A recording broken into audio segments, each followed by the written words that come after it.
Grandmaster Praggnanandhaa is on the brink of losing the title of UZChess Cup 2025. Javokhir Sindarov beat him in their personal encounter and is now just a draw away from becoming the champion.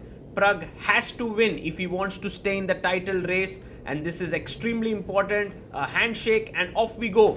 D4, knight f6, knight f3. Look at the purpose with which Pragg and Sindarov both are making their moves.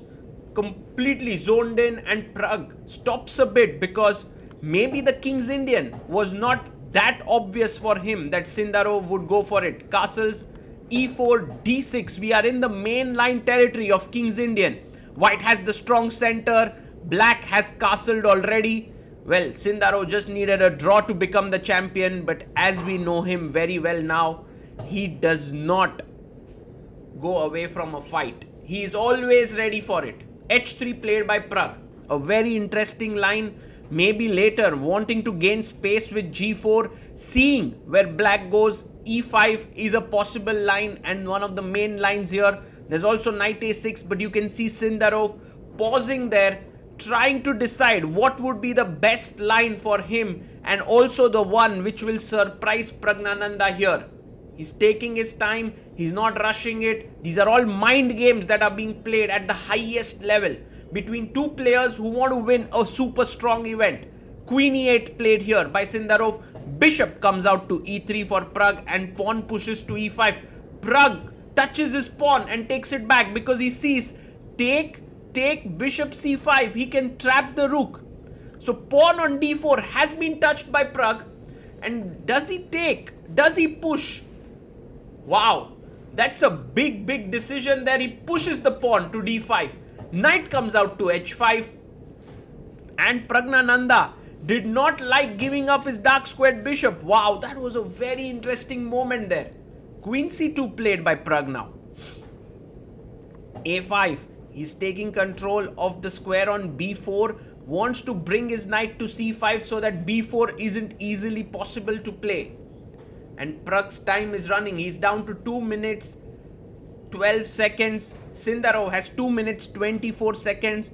And Javokhir is playing on both wings. He wants this idea. He wants f5 at the right time. And Pragg has to decide. c5 is a very natural move, but he goes long castle.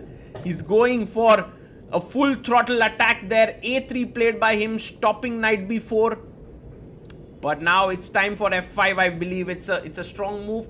But also f5 comes with its own set of dangers. I can take and open the black king side with g4. He goes bishop d7. Pragg safely tucks his king to b1.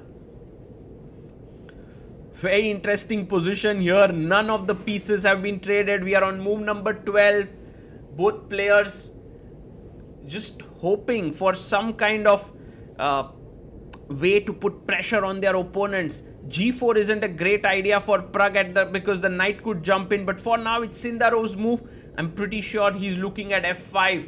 He's trying to time it.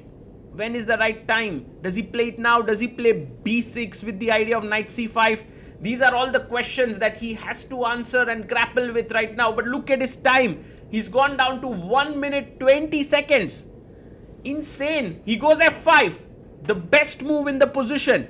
If you take here as Pragg, I think he'll take back with the pawn. Maybe not with the bishop because then e4 square gets a bit weakened. He takes back with the pawn. g4. Pragg is instantly ready with his move. So is Sindarov. He jumps in with his knight to f4. Maybe here f4 was a better move, but now Pragg takes on f4. He opens up the bishop here, but now bishop d3 attacking here. That's a big move. That's a very important move.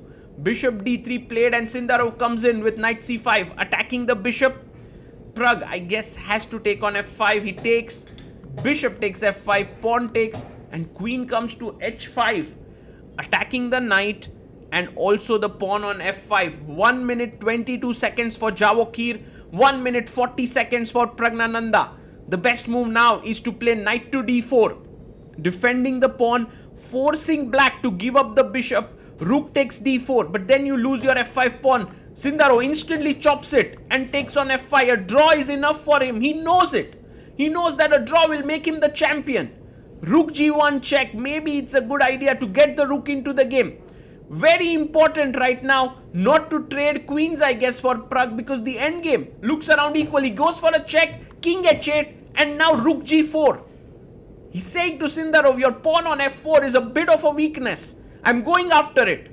If queen takes c2, there is king takes c2.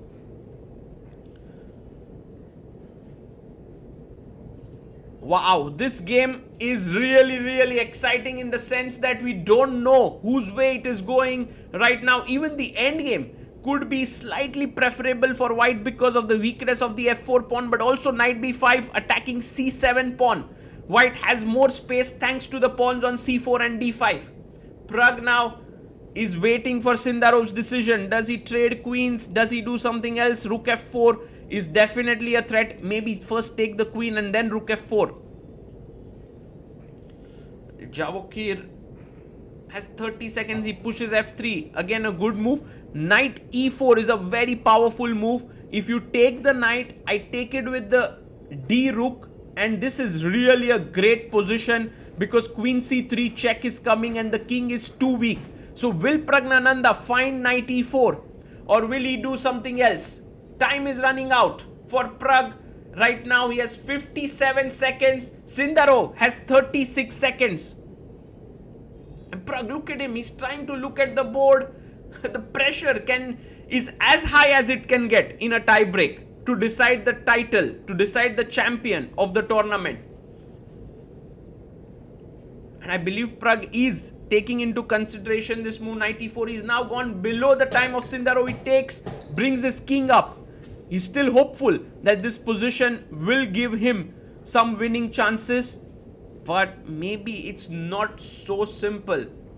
Not so simple. Sindarov's moves are also pretty easy. He goes rook e8 here. He goes a4. Wow. He puts his pawn. He blocks these. And now Praggnanandhaa maybe has to go knight e4 to trade these knights. He does go knight e4.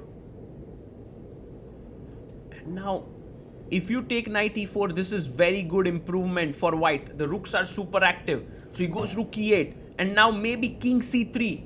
So that you bring your king into the game via b4. And that would be really good. But Pragg now down to 14 seconds. 13, 12. I think this is going in Sindarov's favor. 10, 9, 16 seconds for Sindarov. He takes, gives a check. A very nice intermediate move. Brings his rook back, and now it's black who's doing really well. Pragg comes back with his king. Rook e5. Very strong move. Sindarov finds it with 16 seconds. Pragg down to 4, 3, 2. Oh, he's so unhappy with his position. Pragg is like, how can I ever win this? He takes the pawn on f2 and goes king e1. That's a blunder. Rook e2 check is very powerful here. But he takes on b2. Rook f7 played here. And now the position is equal. It's still, everything is fine for Sindarov. He just needs a draw. But he's down to 6, 5, 4. His time is also running. He goes b5. The best move there. Now take on c4 Sindarov. He goes check. Good move. And now take here. No blunders with b4. Rook d6. Rook d2. d7. He takes here. Gives a check and makes a queen. And Sindarov resigns. Praggnanandhaa manages to win the game and stay alive in this tournament. What a game this was. Absolutely thrilling and brilliant. We join the position in this critical moment. White plays his king to d1 and black responds with rook f e5. White takes, black takes, and now rook f4 is played. Here white's main threat is rook f7. But black first takes the pawn, and here it was very important for Pragg to play rook f7 when the position is equal. But instead Pragg blundered with king e1. And now what was the most important thing to do? To stop rook f7, and hence rook e2 check. No matter where the king goes, let's say king f1, I go king g7, and after rook takes f3, I have rook b2, and black is completely winning in this position. Instead, in the game after king e1, Sindarov took the pawn on b2 and Pragg instantly found rook f7. This was a great move, and Sindarov found the best move playing b5, rook takes c7. He gave a check, king came to f1, and now it was very important to play the move b takes c4, but there was hardly any time left. The point being that if you go d6, I go c3, you go d7, I go rook d2, and now it's very important for white to take this pawn, because if he plays like he did in the game and makes a queen here, then black takes, and now c2, and there's no way to stop the pawn. Instead, in the game, because he didn't take b takes c4 and played b4, what happened was after d6, rook d2, d7, b takes a3, check, and queens, Sindarov had to resign, because here after take and a2, the rook comes back and stops the pawn immediately. These were the small lines in the rook endgame that were extremely important, and shows the value of stopping opponents' ideas, especially and exactly the move here, which was rook e2 followed by king g7, and black was winning.